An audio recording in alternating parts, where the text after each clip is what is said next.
Bismillahirrahmanirrahim. Alhaakumut takatsur hatta zurtumul maqabir. Kalla sawfa ta'lamun. Thumma kalla sawfa ta'lamun. Kalla law ta'lamuna 'ilmal yaqin latarawunnal jahim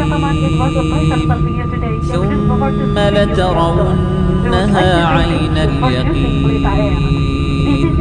thumma latus'alunna yawma idzin 'anil na'im. During this vacation process, all the passengers maintain physical distance. Hope this you can and keep safe. Assalamualaikum warahmatullahi wabarakatuh. Sabahul khair, sahabat sekalian yang semoga selalu dalam penjagaan Allah tabaraka wa taala. Allahumma inni as'aluka ilman nafi'an wa rizqan thayyiban wa amalan mutaqabbala.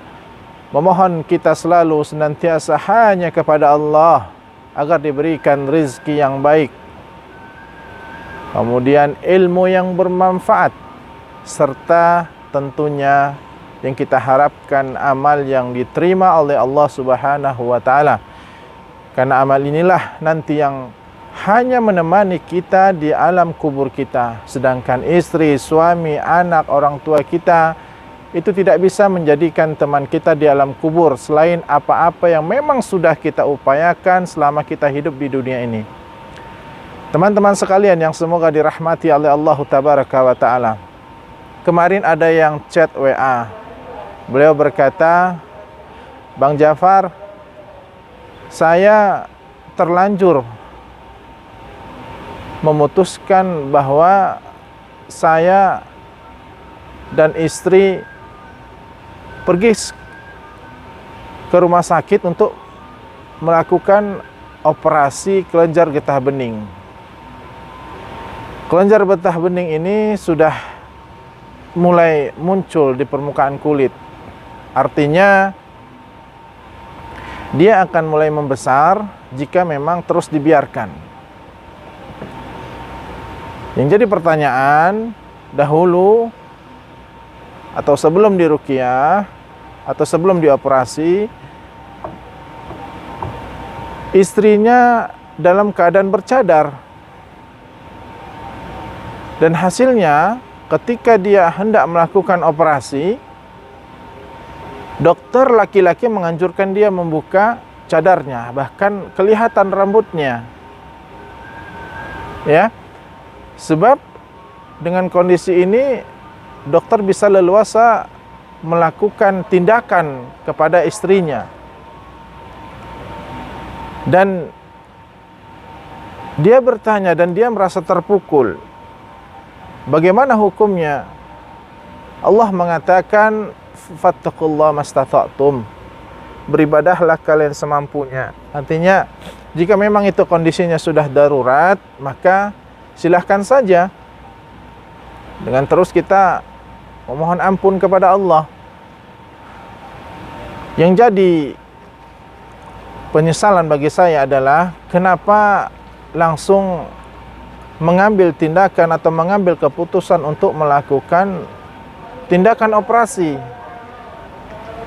Padahal Allah Subhanahu wa taala mengatakan, teman-teman perhatikan di belakang saya itu ada gunung. Dalam surah Al-Hasr, dan ini terus sering saya ulang-ulang bahwa lau anzalna hadzal qur'ana ala zabal, andai saja Al-Quran itu ditaruh di atas permukaan gunung, maka gunung itu akan terpecah belah. Saking takutnya dia kepada Allah tabaraka wa taala.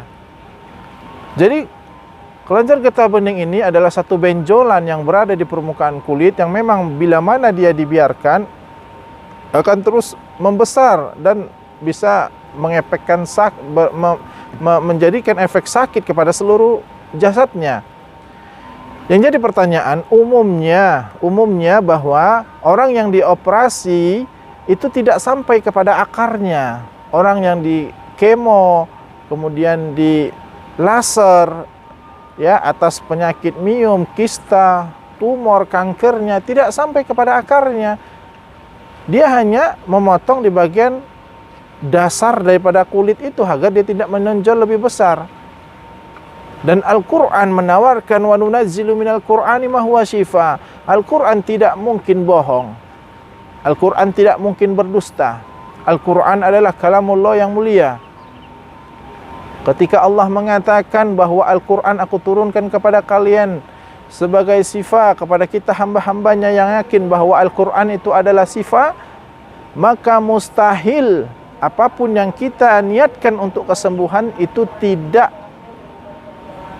berjalan sesuai dengan apa yang kita inginkan. Hanya saja terkadang kita meruqyah menjadikan Al-Quran itu sebagai obat, ya, bahkan kastanya lebih tinggi daripada obat. Kita itu tidak benar-benar yakin, tidak benar-benar serius, tidak benar-benar sungguh-sungguh. Maka Allah akan menjadikan hasil daripada apa yang kita niatkan. Allah mengatakan ud'uni astajib lakum. Kalau Allah sudah mengatakan mintalah kepadaku maka aku akan beri, ketika kita mohon kepada Allah menjadikan Al-Quran ini betul-betul sebagai syifa, maka mustahil Allah tidak merealisasikannya. Tapi qadarullah, itu sudah bagian dari takdir dan kehendak Allah. Kita hanya berjalan sesuai dengan apa yang sudah Allah tetapkan menjadi skenario jalan hidup kita. Mudah-mudahan Allah Subhanahu wa taala ke depan menjadikan kita manusia yang lebih baik, dan saya memohon kepada Allah semoga Allah Subhanahu wa taala menjadikan orang-orang yang sakit di sekeliling kita menjadi sembuh, menjadi jalan kebaikan buat mereka semua. Dan apapun masalah hidup kita, yakinlah bahwa la yukallifullahu nafsan illa wus'aha. Serahkan kepada Allah, dan mustahil Allah memberikan ujian apapun itu bentuknya, sakit, ujian apapun itu di dunia ini, pasti itu sesuai dengan kesanggupan kita, asal catatannya kita libatkan Allah dalam setiap aktivitas muamalah kita. Arsadani Allah wa iyyakum. Wassalamualaikum warahmatullahi wabarakatuh. A'udzu billahi minasy syaithanir rajim. Bismillahirrahmanirrahim. Alhamdulillahi rabbil alamin. Ar-Rahmanir Rahim. Maliki yaumiddin. Iyyaka na'budu wa iyyaka nasta'in. Ihdinas siratal mustaqim. Siratal ladzina an'amta 'alaihim ghairil maghdubi 'alaihim waladdallin.